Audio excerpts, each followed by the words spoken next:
Have you ever said, I need to write a book. I have a story to tell. I bet you that story is important to the world. You may think that it's just a small story, but small stories have huge impact. In today's video, we'll highlight a children's book that serves us well in our adulthood. Just to illustrate how important that story is, you've been thinking about writing. Hello, my name is Kenneth Lucius. Together, we are shaping the world through stories. When I was around 8 years old, I was a hyper little kid. And to calm me down, I guess a little bit, my mother bought us this book collection. It was the Dr. Seuss collection. And today I want to talk to you about this book, Green Eggs and Ham. And how initially I thought that it was just a child book. And then I come to realize how important that book was and how the impact that it has on us as adults. And so the story starts off, Sam, I am. It starts off with someone that knows who he is. And we know in this world, it's very important to know who you are. And so Sam approaches this guy and asks him, do you like green eggs and ham? Like most people, they would say, no, I don't want green eggs and ham. I don't like that, Sam. So Sam said, well, would you like it in a plane? Would you like it on a train, right? If it's something you know you don't like, you don't like it. But here's someone in time being persuasive, right? And so in time, he persuaded this guy to try the green eggs and ham. But can anyone tell me if Sam ever tried the green eggs and ham himself? So it's a story of someone that knows himself versus someone that could be persuaded. People could represent your green eggs and ham. It could be a person you know you do not like, but they could be very persuasive. Would you like me on a plane? Would you like me on a train? Would you like me on a boat?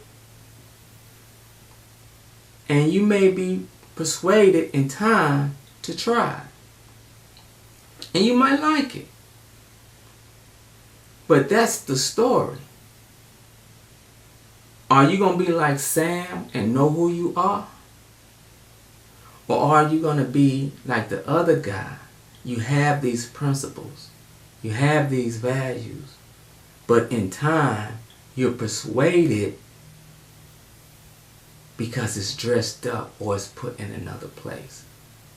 I'll take something that you don't like and put it with something that you do like, and perhaps that will persuade you, right? And that's how this story, this childhood story, has had an impact or could have an impact on all of our lives as adults.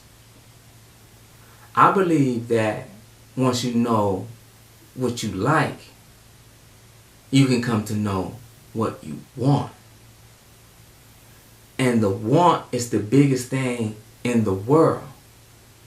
We build these stories on the want, the belief, and the fear.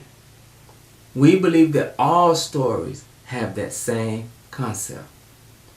Can you remember when you were a child? Something that you really wanted. Was it that Barbie doll? Was it that Tonka toy?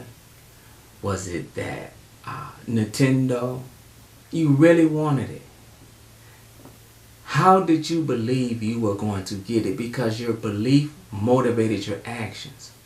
You may have believed that if I get the good grades, that then my parents, my mom, my dad, my brother, or someone would buy me what I wanted. So your belief motivated your actions, and you started to go and get those grades together. And when you had those tests on Friday, you looked at it, and if you got a 70, you know, like, I got to get this together. Because your fear told you, if I don't get my grades together, then I can't get what I want. So knowing what you like determines what you want. Your want can be accomplished in what you believe. And then you have the fear. Because fear can also motivate us. But a lot of times it gives us an alternative to do what we believe. And so that's what I want to know. What are your stories? If you're experiencing writer's block, I know the frustrations.